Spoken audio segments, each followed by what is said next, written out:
Welcome, friends of the Greasy Shop Rag. Today we're going to take a look at an Echo CS3450 chainsaw. Customer complaint is that it won't run.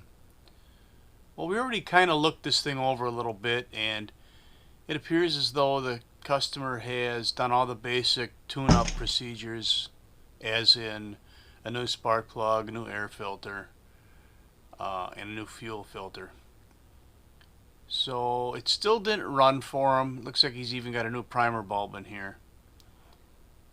And I think he knew that the carburetor needed attention. So we're going to dig right into that. These carburetors are a little harder to get at than some other chainsaws, just because they're recessed into the plastic housing like this. It's not a terrible job. It's just a little bit more cumbersome than a carburetor that's exposed, 360, where you can get at the hoses and a linkage a lot easier. We're going to do this one a little bit different.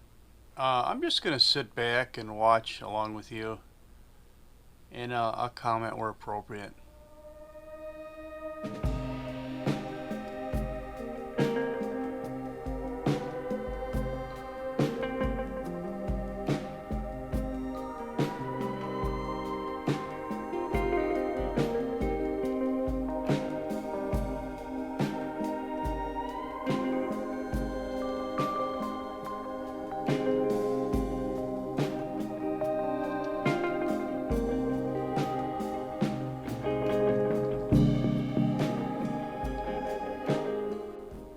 On this one, we have no reason to believe that we got to boil out the carburetor.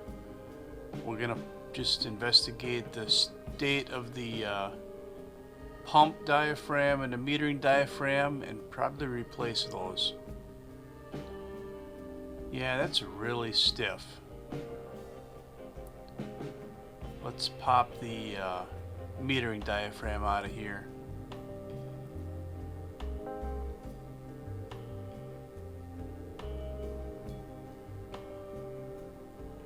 It's been in there a long time.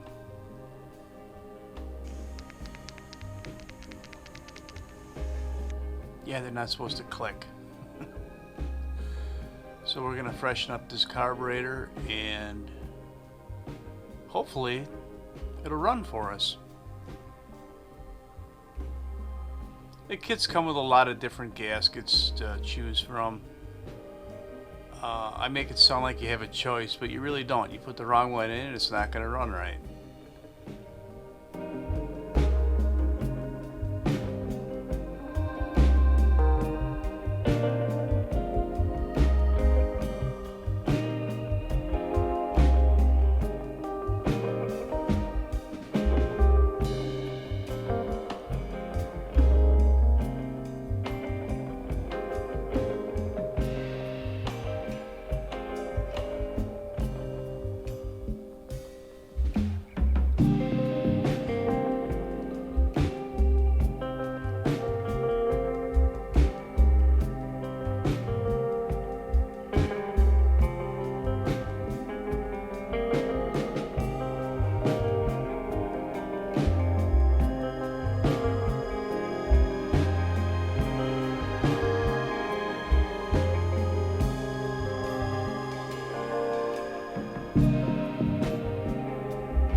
Okay, we just got to figure out the orientation of our carburetor, like which way's up.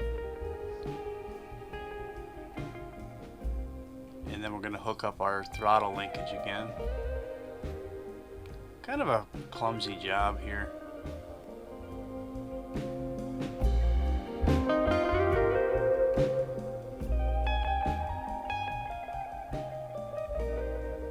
It goes together easy enough, but you can't just reach in there with your fingers and put it together, you know?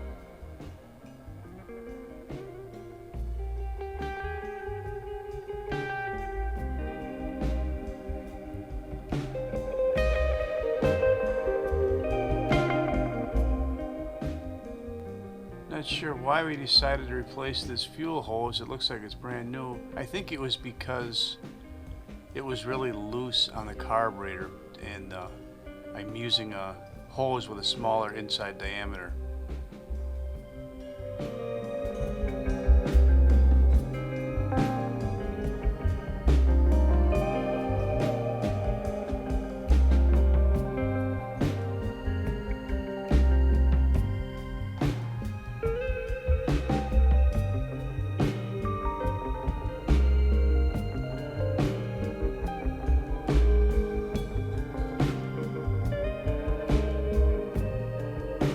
There it is.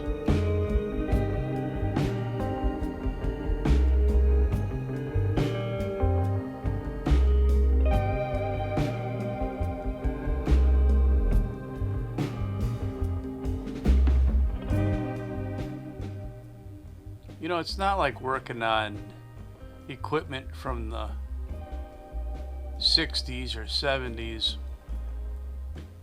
where the you know, everything was just hanging out.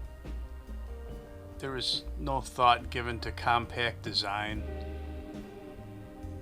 and it was a lot easier to work on. Now everything's got to be in a smaller, convenient package, lighter weight. Stripes.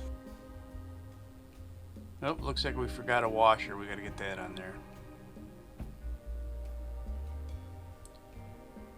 When you have a swing plate choke like this that goes through one of the mounting screws on the carburetor, you need to you got to have the washer and the plate centered exactly right on the bolt, otherwise you're going to pinch the plate and the choke won't work, like right here.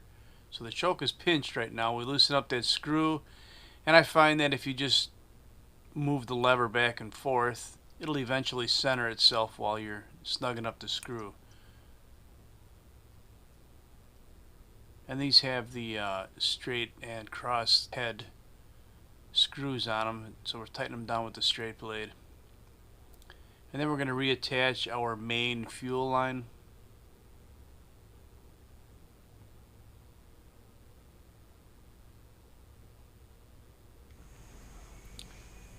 And some of this footage got bumped out of here. I must have got interrupted. But that's all I got for you on Echo CS something or other chainsaw. Thanks for watching. Later.